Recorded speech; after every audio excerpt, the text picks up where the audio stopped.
नमस्कार दोस्तों, आप सभी का स्वागत है हमारे चैनल पर। आज अपन बात करेंगे जो राजस्थान के इतिहास में अपन जो मेवाड़ का इतिहास पढ़ लिया था, रणथंभौर का इतिहास पढ़ लिया था। आज अपन जालौर के इतिहास के बारे में पढ़ेंगे। तो आइए दोस्तों, अपन आज शुरू करते हैं जालौर का इतिहास। उससे पहले यदि आपने इस चैनल को सब्सक्राइब नहीं किया तो सब्सक्राइब कर दो, इस वीडियो को लाइक करो और अपने दोस्तों के साथ शेयर करो, ताकि क्या है अपने दोस्तों को भी इसका लाभ मिल सके। आगे आने वाले राजस्थान के हर एग्ज़ाम के लिए यह बहुत ही महत्वपूर्ण क्लास है। ठीक है, तो आइए दोस्तों, अपन जालौर के इतिहास के बारे में बात करेंगे। जालौर के इतिहास जो प्रारंभ होता है ये होता है 1182 से स्टार्ट होता है और इसके जो संस्थापक थे कीर्तिपाल। इससे पहले अपन बात करेंगे कि जालौर का प्राचीन नाम क्या था, तो जाबालीपुर था। क्या था? जाबालीपुर जालौर का प्राचीन नाम था।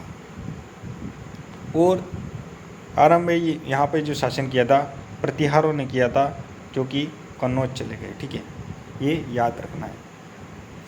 जो जालौर में चौहान वंश की स्थापना की थी ये कीर्तिपाल ने की थी, और कीर्तिपाल ने 1182 ईस्वी में चौहान वंश की यहाँ पे स्थापना की थी। कीर्तिपाल की कुछ उपाधियाँ हैं जो अपन को याद रखनी है, क्योंकि जो कीर्तिपाल की उपाधि थी कि तू एक महान राजा। कौन सा राजा? कि तू एक महान राजा। ये जो उपाधि थी ये मोणत नैण सिंह दी थी। किसने दी थी? मोणत नैण सिंह। अब मोणत नैण सिंह किसके दीवान थे? तो दीवान थे ये जसवंत सिंह के दीवान थे। जसवंत सिंह कहाँ के थे? जोधपुर के थे। और जोधपुर को क्या कहते? मारवाड़ कहते। तो जोधपुर के जो शासक थे जसवंत सिंह जी, उनके दीवान थे मोणत नैण सिंह। उन्होंने उपाधि दी कि तू एक महान राजा है। क्या है? महान राजा है। और किसको दी? कीर्तिपाल को। ये अपन को याद रखना है। मोणत नैण सिंह का जो एक ग्रंथ है ये अपन को याद रखना है, मारवाड़ा परगरानी विगर। कौन सा याद रखना है? मारवाड़ा परगरानी विगर। ये अपन को याद रखना है। अब अपन पढ़ते हैं जो जालौर का प्रसिद्ध शासक हुआ था उसके बारे में पढ़ते हैं। उसका नाम था कानड़देव। क्या नाम था? कानड़देव। कानड़देव का जो शासनकाल था 1305 से लगाकर 1311 तक। 1305 से लगाकर 1311 तक। अब ये कानड़देव की जानकारी मिलती कहाँ है? तो ये मिलती है कानड़देव प्रबंध में। कहाँ मिलती है? कानड़देव प्रबंध में। और जिसके लेखक थे पद्मनाथ। क्या थे? पद्मनाथ। पद्मनाथ इसके लेखक थे। ये अपन को याद रखना। ठीक है दोस्तों, अब अपन बात करते हैं कि एक फैक्ट छूट गया था जो अपन पढ़ लेते हैं कि मोणत नैण सिंह को राजपुताना का अब्दुल फजल कहते हैं। क्या कहते हैं? अबुल फजल कहते हैं। यानी कि मोणत नैण सिंह को एक उपाधि मिली थी राजस्थान का अबुल फजल, जो उपाधि जयपुर निवासी मुंशी देवी प्रसाद ने दी थी। किसने? मुंशी देवी प्रसाद ने उसकी उपाधि दी थी। ये अपन को याद रखना है। यदि आपको ये अच्छा लग रहा है तो आप इसको लिख लीजिए, एक पेन और कॉपी ले लो और इसको लिख लो, क्योंकि ये जो मैंने ये नोट्स बनाए नहीं ये बहुत ही इम्पोर्टेंट है। ये आगे आपके आने वाले में लगभग क्वेश्चन इन्होंने में से मिल जाएगा अपना। ठीक है, अब मुंशी देवी प्रसाद को कानून की माता कहते हैं। क्या कहते हैं? कानून की माता। ठीक है, एकीकरण में जो मत्स्य संघ नाम दिया था ये इन्होंने दिया था। ये अपन को याद रखना है। अब होता क्या है, देखो कीर्तिपाल के बारे में अपन पढ़ रहे थे, कीर्तिपाल के बारे में अपन ने पढ़ लिया। अब जालौर के जो शासक थे कानड़देव। क्या नाम था? कानड़देव। जालौर के शासक का नाम था कानड़देव। कौन सा देव? कानड़देव। तब दिल्ली का जो शासक था अलाउद्दीन खिलजी। कौन सा था? अलाउद्दीन खिलजी। और जालौर का शासन कानड़देव। कानड़देव के काल में क्या होता है कि 1905 में सेनापति एल उल मुल्तानी को उन्होंने आक्रमण के लिए यहाँ पे भेजा। ठीक है, कहाँ पे भेजा? कानड़देव पर। लेकिन होता क्या है कि इनके दोनों को समझौता हो जाता है और कानड़देव का पुत्र जो कि वीरमदेव अलाउद्दीन खिलजी के दरबार में भेज दिया जाता है। ये संधि होती है, समझदार हो जाती है। जब अलाउद्दीन खिलजी और कानड़देव के बीच में युद्ध होता है तो उनका पुत्र, किसका पुत्र? कानड़देव का पुत्र, जिसका नाम था वीरमदेव। क्या नाम था? वीरमदेव। इसको अलाउद्दीन खिलजी के दरबार में भेज देते हैं। अब होता क्या है, अलाउद्दीन खिलजी की एक बेटी थी, इसका नाम था फिरोज़ा। क्या नाम था? फिरोज़ा। अरे कौन सी जा? फिरोज़ा। फिरोज़ा और वीरमदेव। ठीक है, अब होता ये है कि फिरोज़ा को वीरमदेव पसंद आ जाते हैं। ठीक है, अब फिरोज़ा शादी करना चाहती है वीरमदेव से। किससे शादी करना चाहती है? वीरमदेव से। लेकिन वीरमदेव भाग के चला आता है जालौर। कहाँ चला जाता है? जालौर चला आता है। ये अपन को याद रखना है। वीरमदेव जालौर भाग के चले आए हैं तो अलाउद्दीन खिलजी जालौर पे आक्रमण करने की कोशिश करते हैं। अलाउद्दीन खिलजी की तरफ से सेनापति आते हैं जिनका नाम था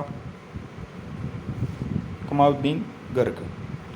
उसके बाद कानड़ देव की तरफ से भतीजा जो कि शीतल देव चौहान आते हैं और ये लालच देकर इनको मार देते हैं। ठीक है, मार देते हैं। शीतल देव लड़ता हुआ इस युद्ध में मारा जाता है। ये सिवाना दुर्ग के पास में सिवाना का युद्ध भी कहते हैं।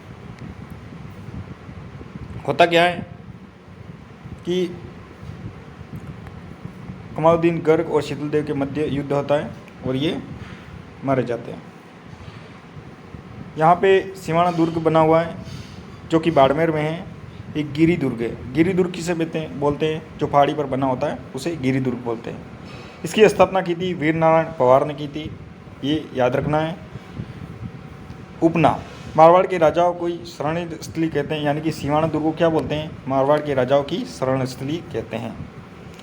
जालौर दुर्ग की कुंजी कहते हैं। कुंजी क्यों कहते हैं? क्योंकि जालौर दुर्ग यदि आपको जीतना है, देखो ये जालौर दुर्ग है, यदि आपको इसको जीतना है तो पहले आपको सिवाना दुर्ग जीतना पड़ेगा। इसलिए जालौर दुर्ग की कुंजी किसे कहते हैं? सिवाना दुर्ग को कहते हैं। उसके बाद होता क्या है, सिवाना दुर्ग का नाम बदलकर इसका नाम कर देता है अलाउद्दीन खिलजी खैराबाद। क्या कहता है? खैराबाद। खिजराबाद किसका किया था? मेवाड़ में। ठीक है, ये अपन को याद रखना है, छोटी छोटी बातें, क्योंकि आने वाले एग्ज़ाम में ऐसी छोटी छोटी बातें पूछी जाती है। खैराबाद और खिजराबाद, यानी कि खैराबाद तो सिवाना दुर्ग का कर दिया था। फिर क्या होता है, 1311 में फिर से एक की तरफ से कमाउद्दीन गर्ग वापस इसमें आक्रमण करते हैं। यहाँ से कानड़ देव होते हैं और उनके पुत्र वीरमदेव होते हैं। ठीक है, उसके बाद क्या होता है, इस युद्ध में 1311 में सेना के द्वारा कानड़ देव को मार दिया जाता है और जो वीरमदेव थे, वीरमदेव अलाउद्दीन खिलजी द्वारा अत्याचार करने पर कुलदेवी आशापुरा के सामने आत्महत्या कर लेते हैं। फिर अलाउद्दीन खिलजी क्या करते हैं, अलाउद्दीन खिलजी वीरमदेव का जो सिर होता है वो काट के फिरोज़ा के पास ले जाते हैं और फिरोज़ा उस सिर के साथ सती हो जाती है। ये अपन को याद रखना है। अब इस युद्ध में होता क्या है कि यदि ये युद्ध तो कानड़ देव और वीरमदेव ही जीतने वाले थे, लेकिन इसमें एक व्यक्ति जो दुर्ग के गुप्त दरवाजे थे ये बता देता और इसका नाम है दज्जिया राजपूत। यानी कि इसको लालच देता है अलाउद्दीन खिलजी कि मैं तुमको यहाँ जालौर का शासक बना दूंगा। तो इस कारण ये गुप्त दरवाजे थे ये बता देते हैं और इस प्रकार ये दुर्ग के अंदर प्रवेश कर लेते हैं। यानी कि इसमें जो धोखेबाज इंसान होता है वो दज्जिया राजपूत होता है, जो कि गुप्त रास्ते के बारे में बता देता है और अंत में अलाउद्दीन खिलजी की जीत होती है और कानड़ देव और वीरमदेव वीरगति को प्राप्त होते हैं। यहाँ पे अलाउद्दीन खिलजी ने फिरोज़ा की याद में एक मस्जिद बनाई जिसका नाम था तोपखाना मस्जिद। कौन सी मस्जिद? तोपखाना मस्जिद। तोपखाना मस्जिद जिसे फिरोज़ा मस्जिद भी कहते हैं, दो नाम है, ये अपन को याद रखना है। ठीक है, ये अपन को याद रखना है। तो दोस्तों आज अपन ने जो जालौर का इतिहास लगभग कंप्लीट हो गया है। जो इम्पोर्टेंट चीज़ें थी वो पढ़ ली हैं। आने वाले एग्ज़ाम में आपको इसमें से जालौर के इतिहास से लगभग क्वेश्चन मिल जाएंगे जो मैंने पढ़ाया है। इससे बाहर आपको कुछ पढ़ना नहीं है, लगभग क्वेश्चन यहाँ से मिल जाएंगे।